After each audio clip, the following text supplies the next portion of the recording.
The night did not begin with fear. It began with routine. Emily moved through the house with calm hands, placing plates on the table, adjusting the small vase of flowers she had bought earlier that day. Outside, the neighborhood was quiet. The kind of peaceful American suburb she once believed meant safety. Mark had told her his old college friends were coming over. Men he trusted, men who had shared his past. Emily wanted to be welcoming. She always did. When the doorbell rang, laughter followed it inside. The men were loud, confident, carrying the smell of cold air and familiarity. They greeted Mark with strong handshakes and teasing jokes, then turned to Emily with smiles that felt polite but heavy. She smiled back, trying not to read too much into it. She reminded herself that first impressions often felt awkward as the evening moved quickly. The house filled with voices and old memories that did not include her. They talked about road trips, parties, mistakes from long ago. Emily listened, while refilling drinks, nodding when someone looked her way. She noticed how their eyes followed her when she walked past. It made her uncomfortable, but she pushed the feeling aside. She didn't want to seem rude or sensitive. Mark changed as the night went on. He laughed less. He checked his phone more. Twice, he stepped outside to take calls, leaving Emily alone with his friends. She felt the shift immediately. The room felt tighter. The jokes became sharper. Compliments were said with strange smiles, words that sounded kind but felt wrong. One of the men commented on how lucky Mark was. Another asked Emily personal questions, too personal for strangers. They laughed when she answered softly, as if her discomfort was amusing.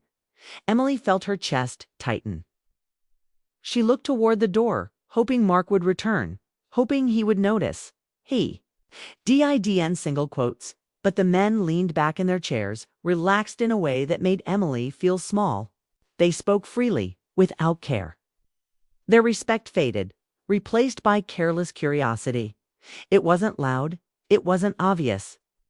It was quiet pressure, a sense that they no longer saw her as a person with feelings. Like animals testing boundaries. They circled her with words instead of hands. Emily's home no longer felt like her home. She tried to excuse herself, but one of them joked that she was too serious. Another laughed and said she should relax. Their voices overlapped, filling the room. Emily felt trapped by politeness, unsure how to leave without causing a scene. Her heart beat fast, her thoughts racing. She had never felt so alone while being surrounded by people. When Mark finally came back inside, the moment passed. His friends leaned away, their expressions harmless again. Emily looked at her husband, searching his face for understanding, for protection. He smiled, unaware or unwilling to see. That hurt more than anything else. Dinner ended quickly. The men left with loud goodbyes and casual jokes. The door closed behind them and silence rushed in. Emily stood still, her hands shaking. Mark talked about how fun the night was.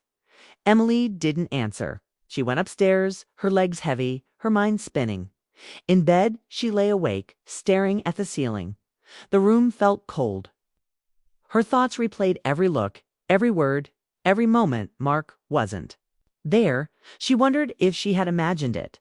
She wondered why her husband didn't notice. She wondered why her heart felt like it had been cracked open. That night, something inside Emily shifted. Trust weakened. Safety faded. Love felt uncertain. She didn't know yet that this unease would grow into something much larger. She only knew that the woman who went to bed that night was not the same woman who had set the table hours earlier. Morning came without comfort.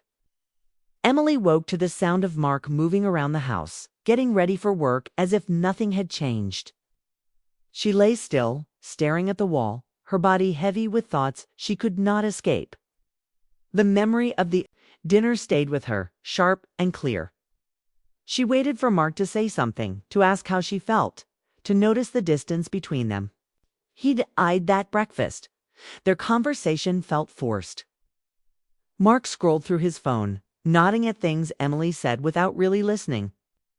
She wanted to bring up the night before, but fear held her back. She didn't want to sound weak. She didn't want another excuse. When Mark left with a quick goodbye, the house fell silent again. Emily spent the day replaying moments in her mind. The looks, the laughter. The way Mark disappeared when she needed him. She tried to focus on chores, but her hands moved without purpose.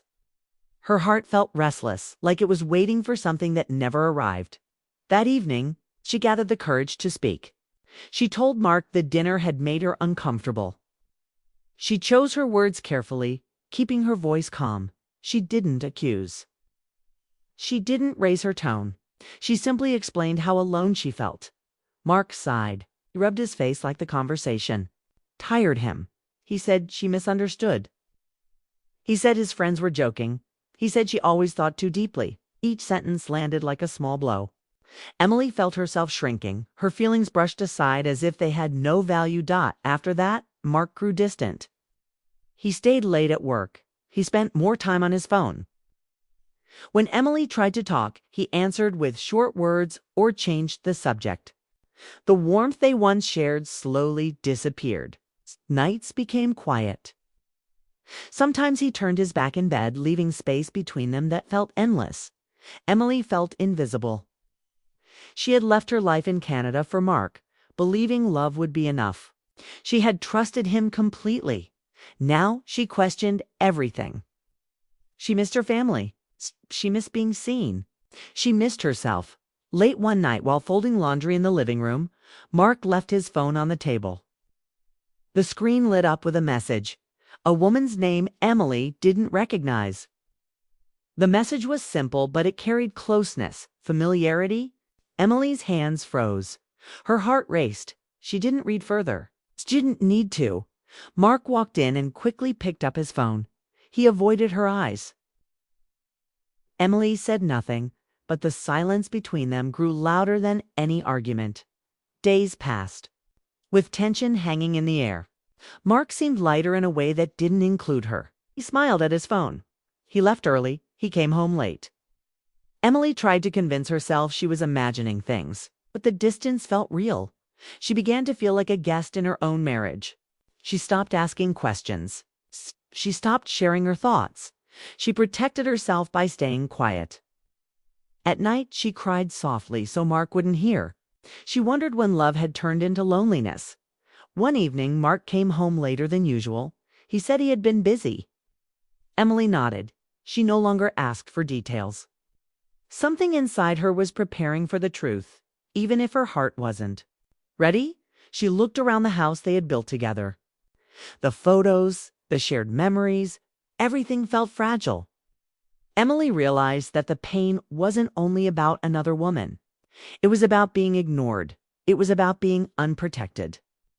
It was about trust slowly breaking without noise as she went. To bed that night, Emily understood that silence could no longer save her. Whatever was coming, she would have to face it. The question was no longer whether Mark had changed.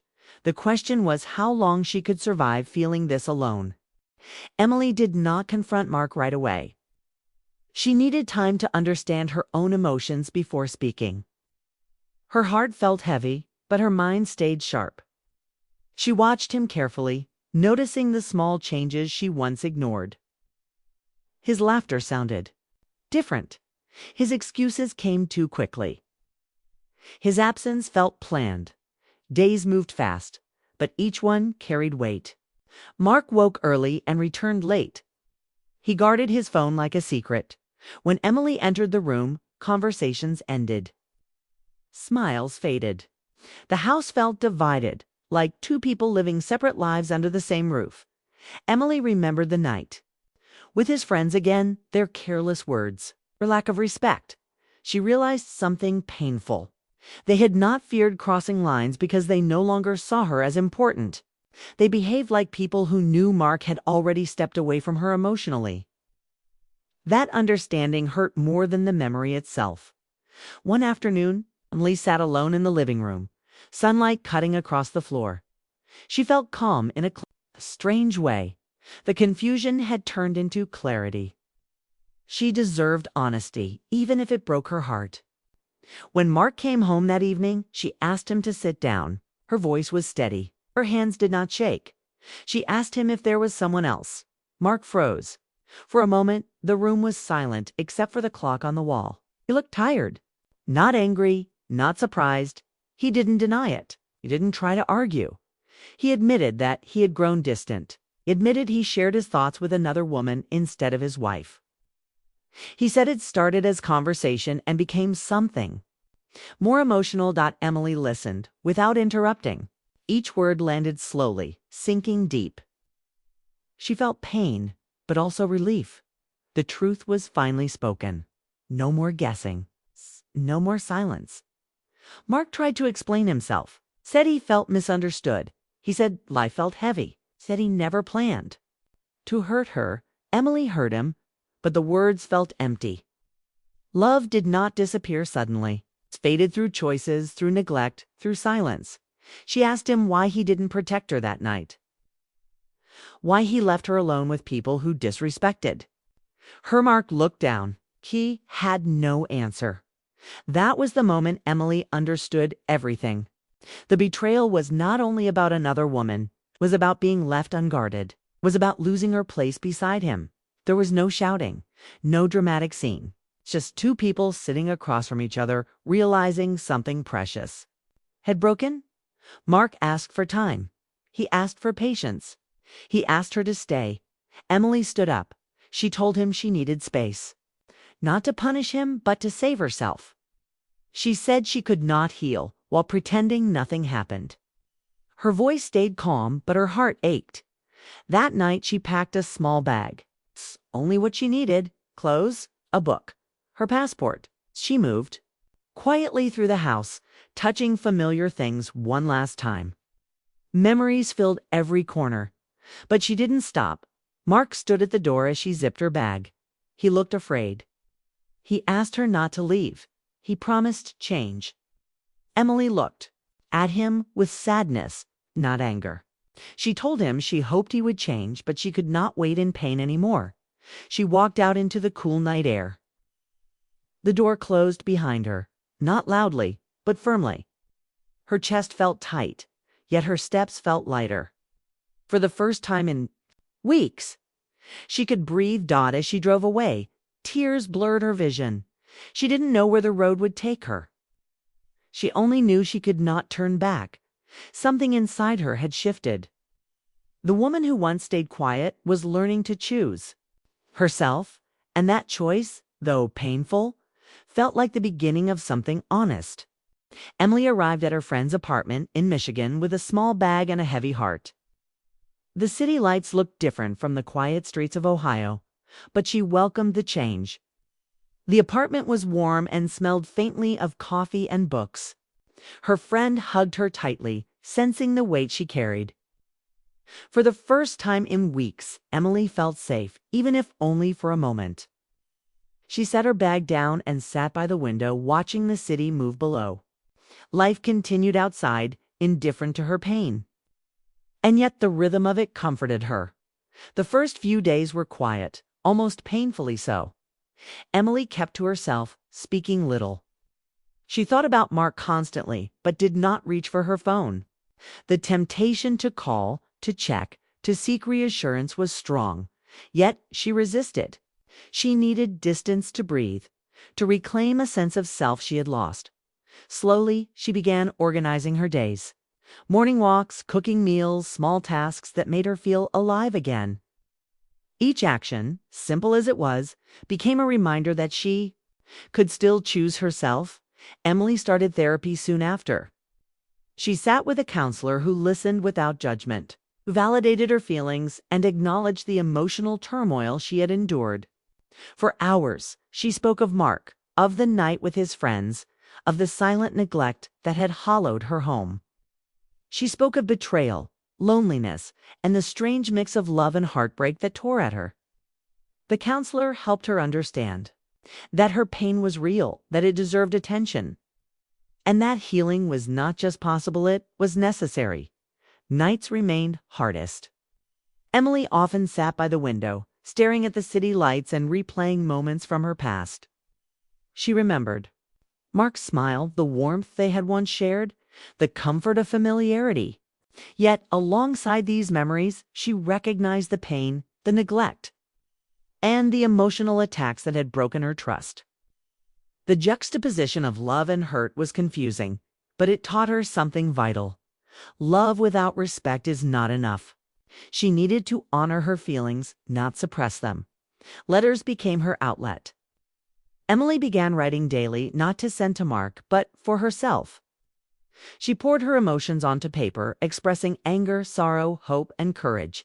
Each letter helped. Her process, the past. Each word reaffirmed that she had a voice that deserved to be heard. Slowly, writing transformed into clarity. She no longer questioned her instincts, no longer doubted her feelings. She understood that walking away had not been an act of defeat, it had been an act of self-preservation. Weeks turned into months. Emily rebuilt routines that grounded her. She cooked meals she loved, explored new neighborhoods, and reconnected with friends she had lost touch with. With each step, she reclaimed pieces of herself that had been buried under fear and doubt. She laughed more freely, slept more peacefully, and spoke more confidently. The city, once strange and intimidating, became familiar and nurturing. It mirrored her journey, unfamiliar at first, but full of possibility.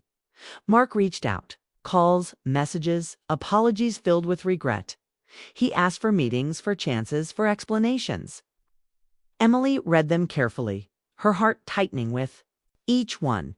She listened, she read, she processed. But she did not respond immediately.